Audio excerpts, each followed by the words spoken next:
So welcome to everyone who's joining us on Facebook, especially those of you who are too scared to come out in the rain, sitting at home watching on the computer. So well done to all of you. Welcome everyone, and also welcome to there. Is there anyone that hasn't been here before? We all know each other, yeah? Yeah, oh cool. Our topic tonight is life cycles of boards. And having a look at what happens to a board from the inception of when an organisation starts to when things happen through the journey of the life of an organisation. Everything that happens impacts on the governance and what does that look like, and having a look at some of the ways that boards behave during its lifespan. We're not going to have any power. Sorry, team. I have to do everything manually. Oh.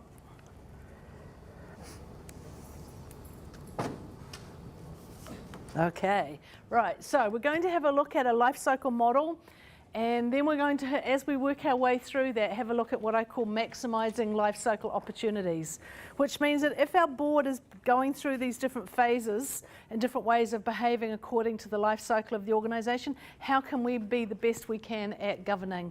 And last of all, we're going to spend some time looking at crisis, because the life cycle of a board relates to different phases where crisis hits us. And I've spent the last few weeks working with a few organisations in crisis. So I decided actually let's look at some models of what happens when crisis occurs, because it's not if we have a crisis, it's when we have a crisis. It depends what it looks like. And boards need to be ready for that and aware that there are certain obligations and accountabilities they have during a crisis. So, just for those of you who haven't heard me say this before, is that I just want to check in about the language that I use. So in my presentations, I always talk about the board. Some of you will call this your committee or your management team, whoever that group of people who's in charge, the governance group, we're going to call them a board. I talk about managers. That's the senior person who's responsible for making sure all the work gets done. Sometimes we call them CEOs, coordinators. They're just separate from the board. And I talk about not-for-profit and community organisations. Those are all of those organisations out there, whatever their structure or form takes. That's just the terminology that I use. So just invite you to translate to whatever words you use. Let's talk about there's nothing so practical as a good theory. So what we're going to do tonight is have a look at a theory of life cycles. So some academics have studied organisations and have looked for patterns and seen patterns and come up with a theory that they then apply generally to all organisations. But it is just a theory. So our job is to say, well, if this is what the research says, what does that look like for us and what can we learn from that? So today's going to be based on a theory around life cycles. The thing for our boards, the thing for all of us is that we have a bit of a tension for us. We have extensive responsibilities and compliance, but actually we're voluntary and part-time. And this is something that we live with in our governance roles. And as leaders, because you're all leaders if you're on governance boards, you step up to that responsibility and work with it. At a certain point in all organisations, the board has to decide at what point will we delegate the responsibility for the work and for making decisions for this organisation to someone else. How much of our collective judgment are we willing to let somebody else take, and are we going to hire someone to take on that role? So that's the fundamental basis around the life cycle model, is that eventually boards get somebody else to make the decisions on their behalf and they hire a staff person to do the work. So just check in with your partners and the people at the table for our group discussions. Do you have paid staff in your groups? So just check in with your partners. Do you have someone paid to do the work and to take over your collective judgment? So is there any groups in here that don't have paid staff? You all have paid staff, yeah? You don't? All three of us have organisations with more than one paid staff. Oh, okay. So you're all from medium-sized organisations. So the life cycle model is going to fit you perfectly, yeah.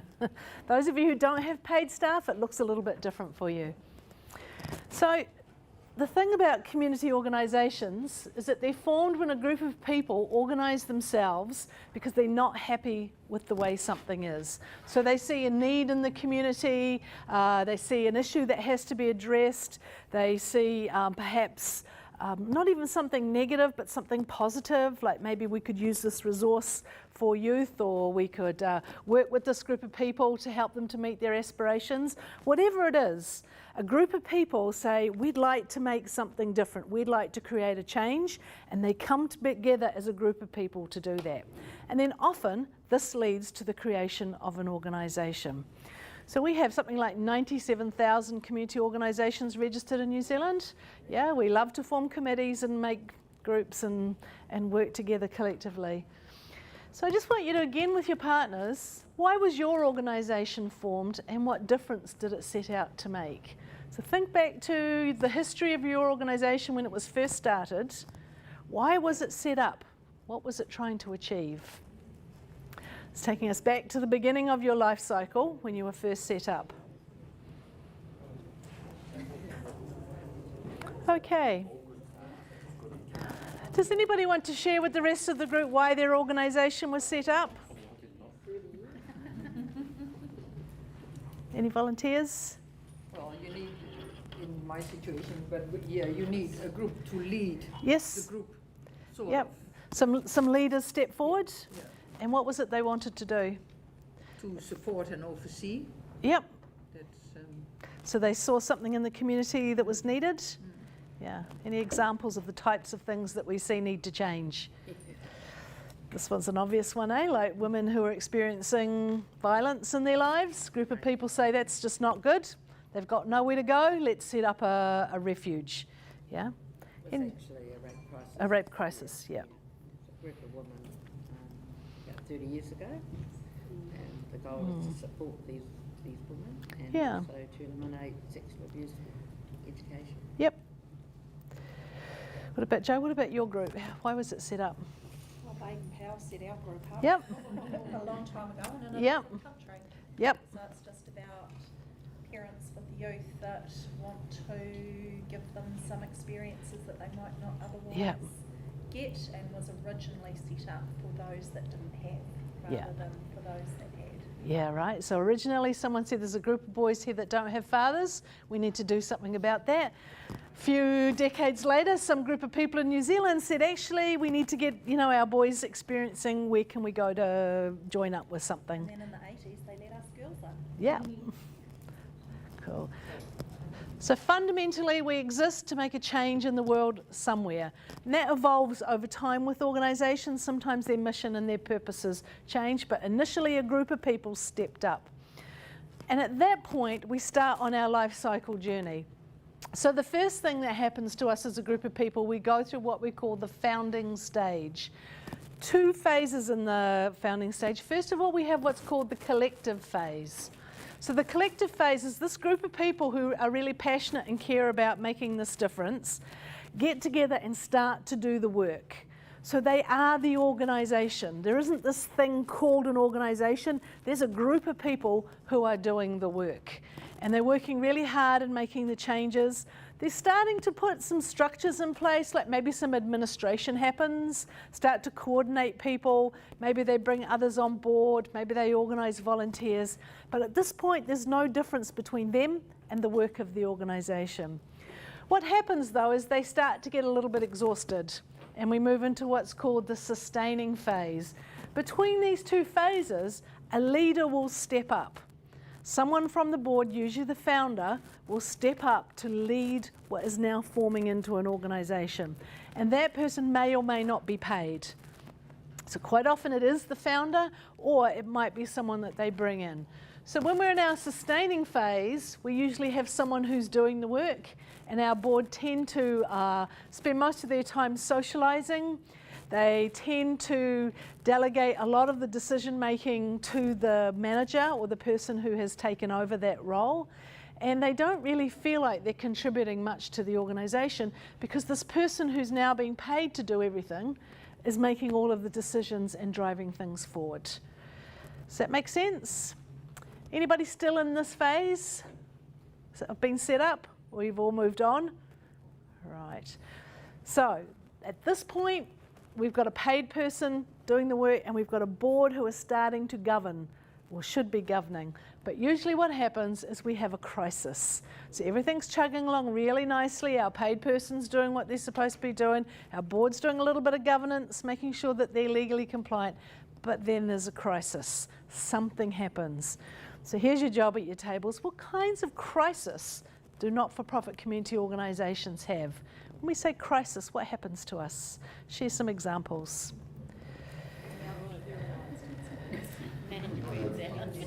Okay, friends, what does a crisis look like in a community organisation? Money. All right, loss of money. Sudden resignations of paid staff. So who's resigned, sorry? Paid staff. Right. So resignation. And the board. Board leaves.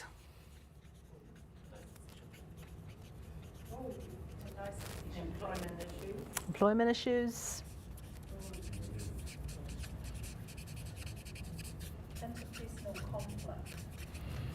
Conflict. People not understanding the difference between governance and management. Yep.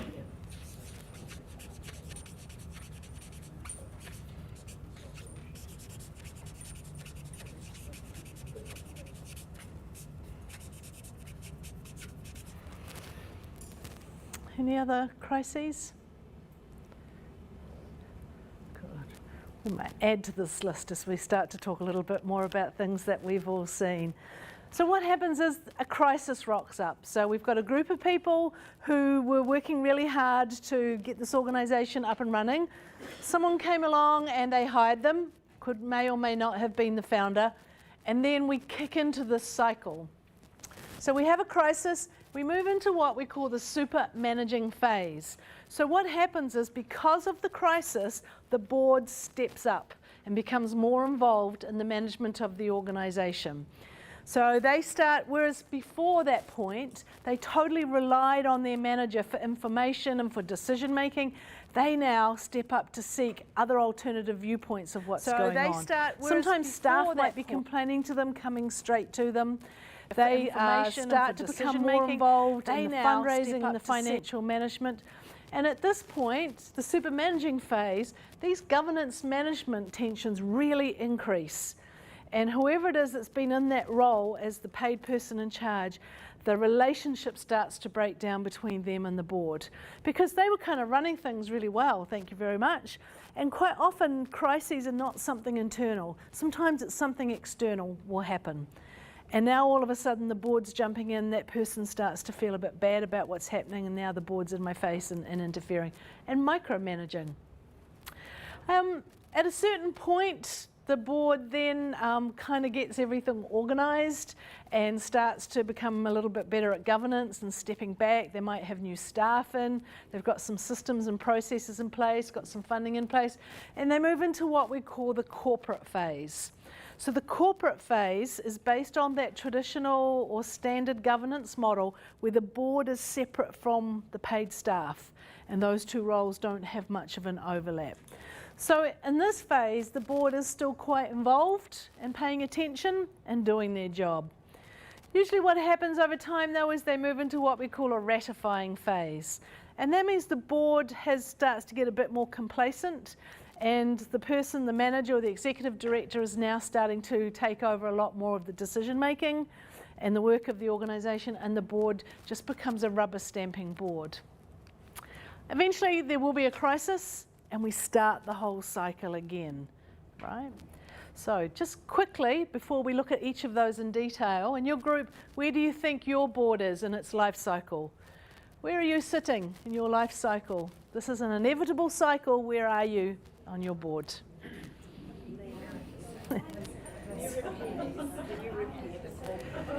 Corporate phase is kind of like the honeymoon phase. Things are going really well. Governance and management are doing their jobs. Ratifying is rubber stamping. Staff are making the decisions and running the show. Yep. Super managing, the board's running the show.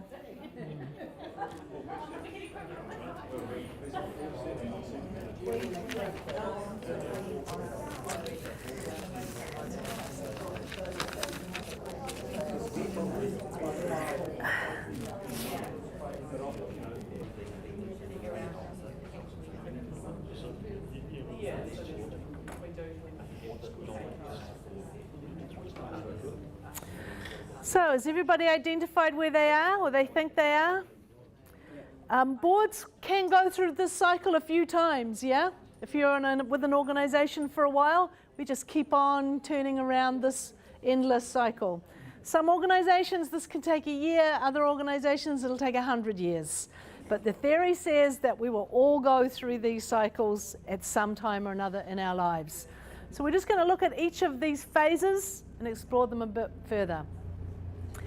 The super managing phase is, the theory says that what happens at this point is that there are a lot of what they call MAPs, middle-aged professionals. So they say a group of the whole board usually gets taken over by middle-aged professionals who say, actually, this board needs to be a little bit more business-like. And if we were a bit more business-like, we wouldn't have faced that crisis that we had. And what we need to do is have some more systems, like some more plans and some KPIs and a few more policies and procedures. And if we just, smartened our act up a little bit, we wouldn't have had to face what we had just been through. Yeah. And at this point, the board, they say, act like consultants to the staff. So the board starts to tell the staff how they should be running this organization, and everything has to go through them. Sometimes, if you've got a large staff, the staff will go around the manager or the executive director and start talking directly to the board. So the board starts to hear all the stories that have been going on, and then the board well, no wonder we had a crisis because this is all what's been going on. So they're getting multiple information from different places. Up until this point, the information that they've been getting has been coming from the manager. But now they realize that actually maybe we should have had other information or different perspectives, and they start to go outside of the organization to become more informed. And the manager, however, sees these guys are micromanaging. Yeah, we had a crisis, we all have crisis, but actually they're now starting to take over. So we have all these middle-aged professionals turning this into a nice business-like organization, and then we have this tension that happens with the manager. What I'd like you to talk about is if an organization is in this phase, which results in tension between the manager and the board are just trying to do the best they can for the organization because we've just had a crisis, what's some things you could do to potentially reduce that tension or make this a less exhausting phase for the board? So at this point, the board are in their boots and all doing everything. What things can we put in place to actually make this a less conflict, tension-filled, exhausting phase of your life? Just have that conversation. Help Tony out, team. What should Tony be doing at this point? Okay, team, what advice do we have for Tony? What are some things that we need to be doing in our board meeting time? Good communication? Frank and open discussions. Yep, some transparency. Clear goals. Some clear goals, yep. Kind of mocking the middle-aged professional theory a little bit, but actually some goals are a good idea, yeah? A lot of compromising. A lot of compromising, yeah? Because this is about relationships. So we've got a group of people stepping into the territory of someone who potentially actually set this organization up, and we've got to somehow look after that relationship and to reduce the conflict and the tension, which will require some compromising.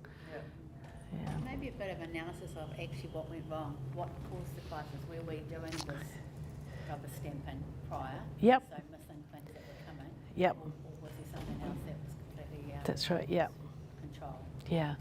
So thinking, how did we get here? How did we get into that crisis? How have we responded to that crisis? So a little bit more reflection and a bit more conversations about how are we going to lead this organisation as a result of this crisis. What's our response?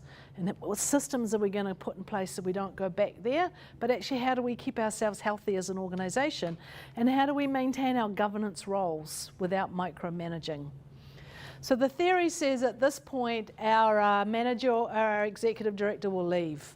And if it's a founder, they'll leave and it'll be unpleasant, because the founder or the person who was doing it when the organisation was set up was saying, I've been doing this for how many years? It's my baby and it's been taken away from me. So it's not a very pleasant time quite often, according to the theory. Not always like that, yeah. But this board, the super managing board, when it hires a new manager or it hires a new executive director, will look for someone who's quite professional. And so what they've done really is they forget about the mission. They've forgotten why they got set up in the first place. And they're driven by business processes and structure and making things right, rather than being driven by what it was that you got set up for in the first place.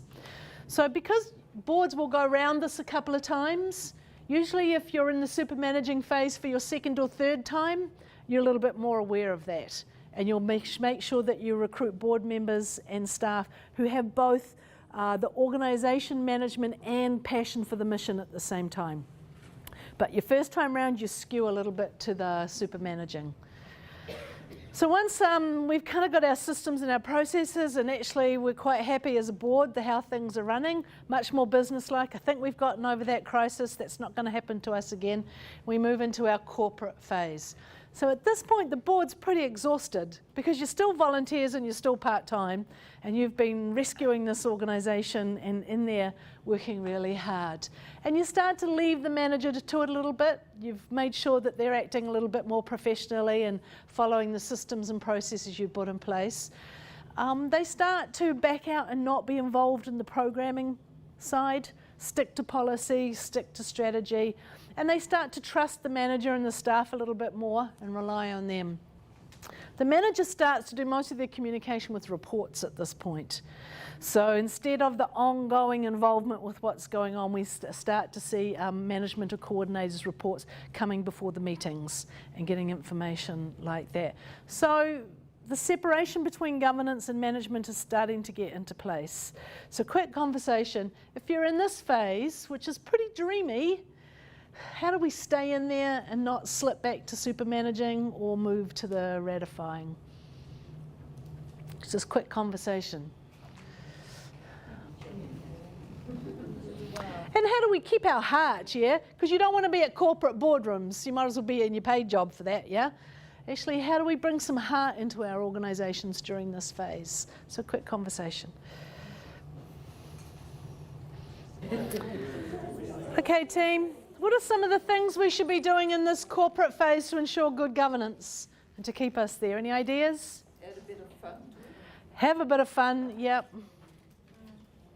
Yeah, acknowledgements and also having people contribute in some way. So Yeah. everyone is hooked in on some way. To make it collaborative and collective and inclusive, yeah, rather than totally business-like. Yeah. Any other thoughts? Do a bit of a stock take, do some strategic planning. Yeah. See what the opportunities might be. Have different opportunities to engage with the manager rather than just the Yep. board meetings. So we know that a board's role is strategy. That's one of the fundamental roles of a board, is we talk about get off the dance floor and onto the balcony. So in this phase, we've got to make sure that we do that, yeah? That we don't just slowly drift off and only look at policies and procedures as our role, but we make sure that we engage in strategy and we do some planning around that.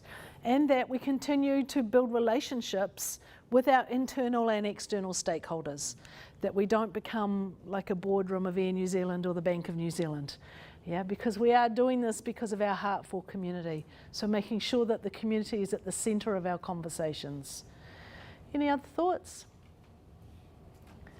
Key one there though, getting that strategy happening. So usually what happens after a while is that things are going really well and we start to rely more and more on our staff again. It's kind of similar to that what happened in the founding phase, that we start to rely on the manager to give us information. Our independence turns into inertia independence. The board basically stops driving the agenda. And in organisations, the agenda for the board meetings gets written by the staff. So the board literally show up and the staff hand them the agenda for that meeting. That's the first sign that you've moved into a ratifying stage. Decision making is kind of ritualized, which means that we don't have robust arguments. We don't encourage different worldviews or different points of view. It's kind of like, let's just get this over and done with and have some votes. At this point, often the board don't know each other very well. So people have come onto the board and there hasn't been a process of you connecting as people and individuals. And sometimes the manager kind of does that deliberately. Tries to keep everybody at arm's length from the organisation, tries to keep everybody not having meetings in the car park after the meetings, because life is sweet for the manager and the staff.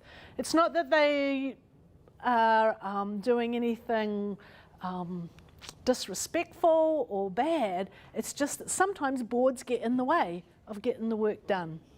Yeah, so if we can set our boards up just to be rubber stamping boards, life is sweet for us as staff. But the board gets demotivated and has a lack of purpose.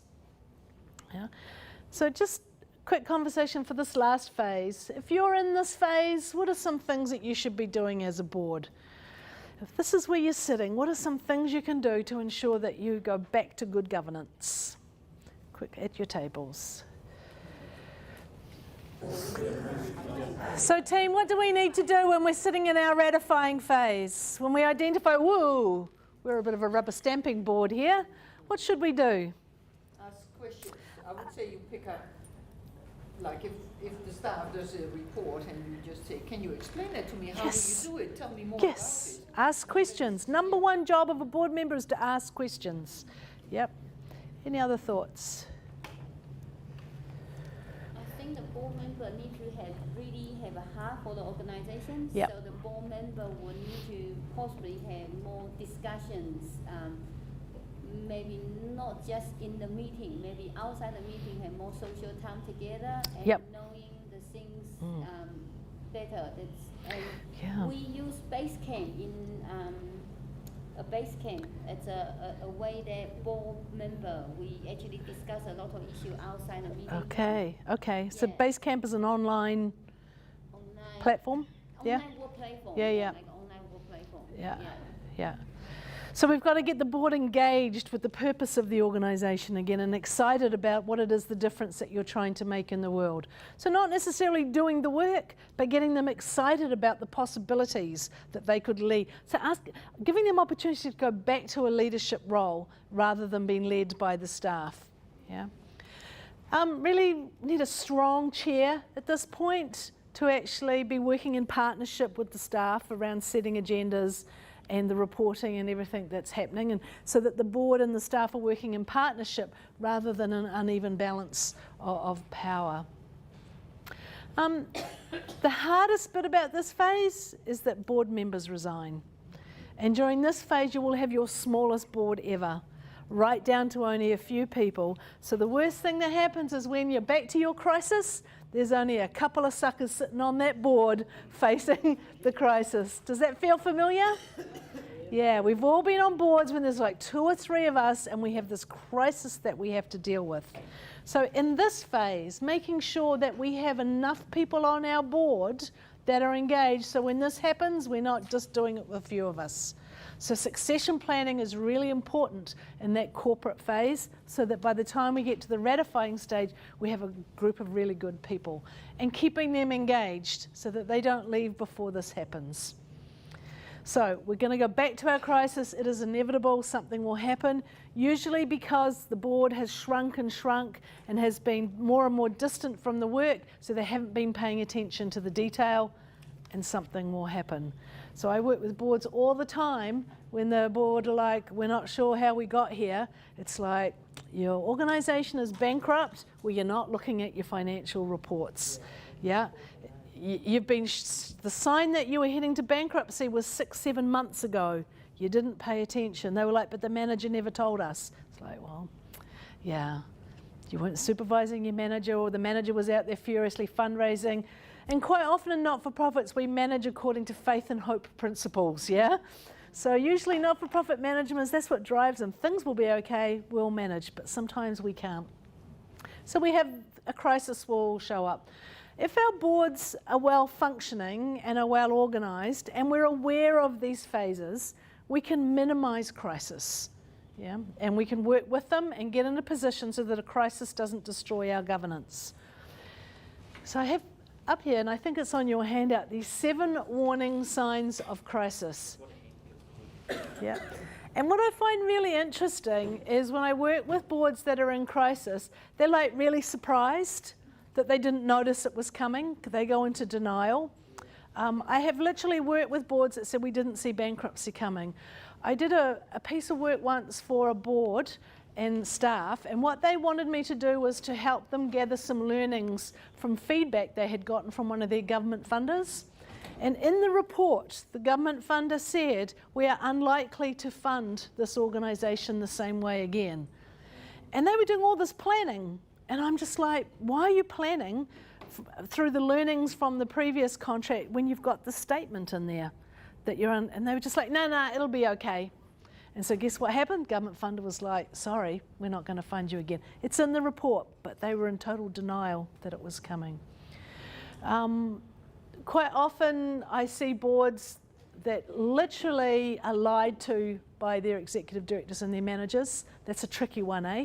That we have quite a good relationship and all of a sudden this happens. And usually it's because the manager's feeling a bit vulnerable or things have started to go wrong and they're trying to rectify it and make things look okay. Yeah. I've actually seen funders go to organisations and say, there's a rumour around the community of what's going on in your organisation, you need to sort out this conflict, or you need to sort this or that out, or else we're not going to fund you. Sector gossip is huge because we're quite small in New Zealand. So if you get feedback, so such and such have told me that this is happening in your organisation, you need to listen to that. These are like red flags that things are not so great. And as a board, they're telling you that you need to look at things. And sometimes it's just purely number 7. A consultant like me will rock up, look at your stuff and go, actually guys, you got a crisis coming if you don't act. You need to act now or it's inevitable. Yeah. And like I said, boards go into denial. I worked with a group and I told them that if you don't sort this issue out, you're at risk of a personal grievance from your staff. No, they said it'll be okay. Now they're all in court, personal grievance from their staff. So we need to listen to the signals and listen to the signs.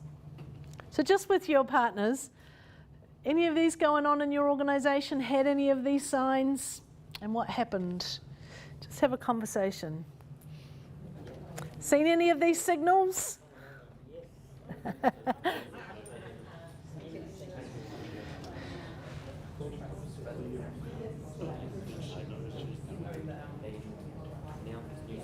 So has everybody seen some of these signs in their organisations? Yeah. Here's the thing for us, it's like an aeroplane crash, right? If one of these things happen, we can handle that, we could fix that. More than one of these things, you've got a snowball and you've got an organisation in real crisis. Yeah, but each one of these on its own can cause a little bit of problem for you, but it is a signal. Few of those will happen usually at the same time.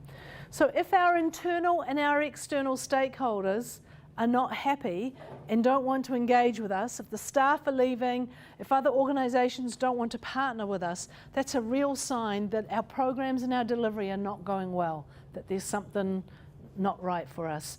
So these are the things we have to pay attention to as a board. And this is why in a ratifying stage, you could see how you turn to a crisis, yeah? Because we don't hear about the stuff or we ignore them. So we do know that there's a few things that we need to do when it comes to crisis. And the first one is, as a board, you have to expect the unexpected. So as a board member, if you think your time on a board is going to be smooth sailing and just absolutely wonderful, actually that's not so. Stuff happens. And because we're working with people, and when you're working with people, this now is queer as folk, yeah? Like weird stuff happens. And sometimes, like I said, stuff will snowball. Boards, first of all, need to prevent a crisis. So preventing a crisis is simply knowing that what a crisis looks like and doing some risk management. What are some of the things that could go wrong for us in this organisation, and what can we put in place to prevent them from happening? When a crisis happens, actually get in there and manage it, do something about it. So I've worked with groups who are in crisis and still think things are fine. They're literally bankrupt and they've got a little bit of funds, and they're talking about, you know, going on a board retreat. I'm just like, you need to start using the word, we are in crisis. Therefore, we have to go into crisis fund management. Yeah, so it's quite often boards won't use the word, so it's helpful to use the word because then you know you need to manage something. There's a difference between two types of crisis. One is an emergency. So an emergency is, you know, like the municipal building on Bank Street is burning down and we've lost all our materials, or our staff have all quit, or our board have all gone. But we also have what's called controversy. So that is reputational crisis. So sometimes actually our funds are fine, our staffing's fine, everything's okay, but something has happened that impacts on our reputation as an organisation. And that's the start of a slippery slope. Once your reputation is impacted, all that other stuff will start to happen, and then you'll move into an emergency crisis. So when something happens to your reputation or people are talking about you, you need to manage it as a board. Yeah. Quite often what we will do as a board is we will blame things on external circumstances. So we'll say, oh, the reason why this is happening is because the funder behaved in that way. Or the reason why this is happening is because the community has shifted to a different demographic. We always find external reasons for us to blame our crisis on, but sometimes we have to look inside and manage them from inside out. Does that make sense? Yeah. So that's easy, 1, 2, 3 around crisis management. But it's not that easy because crisis is really exhausting when you're on a board because you're moving back into that super management phase where you're in their boots and all trying to work with the staff to tidy up whatever it is that's happened. But when it does hit the fan, when we're in our crisis, there is some advice from the literature and research. And it's like I said, first of all, know you're responsible as a board to name it. Our organisation is in crisis. We are a crisis board. Therefore, we have to act. And we are the leaders of this organisation. Therefore, we are responsible for tidying up what's going on here. And sometimes for some organisation, that conversation is, do we shut down or do we keep going? That usually comes up in crisis conversations. You need to be proactive. Sitting back and just expecting it all to sort itself out never ever happens. It will just get worse and worse until you will have no choice but shut your organisation down. You need to get the whole board involved because crisis management requires work. It requires people paying attention to detail. It requires people walking alongside and helping the staff deal with whatever's going on, which is why if there's only a couple of you left on the board, this is really hard because you end up working full-time for this organisation in crisis, which means your best leaders actually burn out eventually. The advice is to create a risk committee, so a group of people on the board who are managing or measuring the risk. Like if we do this, this is potentially what could happen. If we don't do this, this is what could potentially happen. I always tell organisations when they're having a crisis, they call me, they say, Sandy, what do we do? Number one thing that you need to do is check your policies. So when you're working in a crisis mode, go in and see what your policies tell you you should do. Because if you act outside of your constitution and your policies, you're potentially acting illegally. You must follow them. And if it's a staffing crisis, if you don't follow your policies and procedures, that's when your staff have grounds for a personal grievance. It's like you said that this was the complaints policy, you went off and did this, now I can legitimately have grounds for a grievance. I always tell people don't rely on lawyers, okay, because quite often groups will go straight for legal advice and I'm just like, oh, be careful. I'm not saying don't get legal advice, but don't rely on your legal advice. Because the thing about lawyers is the minute we engage them, things first of all escalate to a different level. But also the advice that lawyers give you and work with you is within a legal viewpoint and a legal framework. So they don't take into consideration relationships, history, fuzzy stuff. They purely stick to interpreting the law. They say legally this is what you can and can't do. And all that fuzzy stuff, which is the world that you live in, often doesn't get addressed through legal advice. So get legal advice, but don't rely on it. Yeah, as a team, work together. You need to act fast. Like I said, if you deny that you're in a crisis and you just sit back and hope that, you know, things will come right, it's not a very good place to be. And lastly, modelling the behaviour you want to see. So sometimes when we're in crisis mode as leaders, we can become a little bit more assertive, less tolerant, less patient, a little bit harsher with people around our decision making, forming opinions of people. But that's not the behaviour we want of our staff, is it? So we want to model the behaviour that we want them to be using throughout this crisis. If we want them to be calm, then we need to be calm. If we want them to be considerate and to involve people and be compassionate for people, then we have to be the same way. So it's really easy for crisis boards to kind of almost go into a hyper efficiency, hyper managerial kind of mode, which is not a good place for us to be when we want to model to our staff. Does that make sense? Any other questions about when you're in crisis? Anyone been in a crisis? Have a story to share? Anyone's got, we won't do that again? We're in the middle of a crisis. Yep.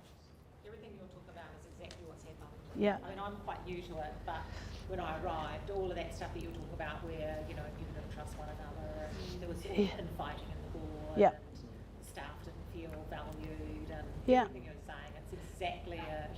When I walked in, I was like, holy cow, what have I walked into? Yeah. I went home and thought, do I really want to be on this board? Yeah. It was horrible. Mm. It was toxic and horrible. It is horrible, yeah. We're getting out of it, but Yeah. it's toxic. Yeah. And you're volunteers, eh? So it's just like, why am I doing this? So I think the thing too, that when we're in crisis is to remind ourselves, why are we doing this? Yeah, we're doing this for the benefit of the people in our community that need whatever it is our organisation does. And usually in crisis, we were just sharing before, that people forget that and they focus on the arguing and the infighting and who's right and who's wrong and what we shouldn't, and we forget about the people that we're trying to serve. So if we keep that in front of us, that will actually motivate us through a crisis. If it wasn't for our organisation, this group of people would not have whatever it is that you're providing. And that will keep you, you know, energised to what you do. Usually in a crisis, the leaders will step up on a board. And sometimes people who have left the board will come back, particularly the founders or the first wave of people on a board. So don't be afraid to get them to come back and help you out, because they had that passion and the energy and the heart for what you were doing in the first place, and they will come back and help to participate in the leadership again. So harness the leadership you have within and harness the leadership amongst your stakeholders as well. I'm a firm believer in not hiding the fact that we have a crisis. And I will always tell my funders we're having a bit of a problem right now, because I think it's better that the funders hear it from you than they hear it from someone else. And in my experience, when you tell that to funders, they actually offer you more money to help you get through the crisis. Yeah, if you have a really good relationship with them, they'll say, what resources do you need to help get you through this hump? Because it's normal for organisations to go through rough patches. And funders know that. So it's not about never having rough patches or never having crisis. It's actually about responding appropriately when it does happen and minimising the fallout as a result. So we want to keep all our good people on board. Any questions about this? So really it's about get in there and act, yeah? I really liked this poster. I just thought it was kind of nice. All visitors, please note, when there's moonlight, music, love and romance, you're advised to face the music and dance. Yeah. Last of all, it's about crisis communication. So someone mentioned before about communication. So good communication is fundamental to all good governance process. But when we're in a crisis, we need to actually start over-communicating a bit more. Because what really unsettles people in a crisis is not knowing what's going on and thinking that something's happening that's not. And when we have paid staff, they need to know that they can rely on you and trust you as a board, that you're dealing with what it is that you're dealing. So we have to communicate often with the staff to let them know. So here's a little process that I found when I've used it a couple of times. It works really well. It's like, we're in a crisis, what does our communication strategy need to look like? So first of all, know who's responsible for leading. So it's really good to have one or two people who are the spokespersons during a crisis. So it might be the chairperson and the manager, or it might just be the chairperson. But have somebody who's leading it and is visible in that. Work out who's available to help, like create a team around that person who's leading. And it might actually, like I said before, bringing people from outside the board into that team to help. You need to resource your crisis somehow. It just if you've got the funds, it just means that you can support the board a little bit more to do the work that it's doing, rather than expecting them to do everything for nothing.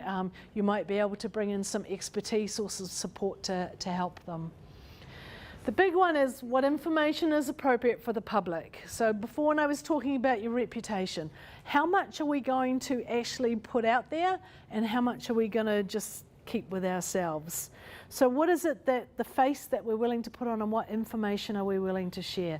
So I've seen organisations who haven't had that conversation, and all of a sudden they're out there talking about their staff and their employees.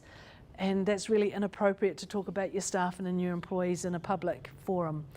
Or they start talking about the funders or the stakeholders, and that's inappropriate as well. So just having that conversation, what are we going to say and what aren't we going to say? But at the same time, you want to appear transparent, because we've all seen it, when people come on the media and they're a bit defensive, we're like, actually, what are you trying to hide? What are you covering up? It's really useful in crisis to have what we call key messages. So especially for the people who are doing the leading, what are some phrases or sentences that we want to use? And really good in the corporate world, where they have professional PR people, they're really good at this, yeah? So next time you're watching a corporate person on the TV trying to explain why something's just gone really bad inside Vodafone or Spark or whatever, like, listen for their key messages, They use certain words. And the last one, who's going to do that speaking on behalf? So when you're into crisis, have a communication plan, because it's the fundamental essence of you being able to manage that correctly. So team, that's all I had in terms of life cycles aboard and in crisis. Just really that we will go through the cycle quite often, once we've gotten through our founding phase. So just having good systems and good processes in place to minimise the collateral damage as we go through our crises and we move into these different phases. And just being hyper aware that these exist so that we can move through some of them faster than others. Yeah. Does that make sense? Cool. Any final questions? Okay. So just wishing you all well in your crises, yeah? Wishing no crisis. And may all your crises be small ones. Okay. It's just happy families, isn't it? Yeah. Families have discussions. That's true.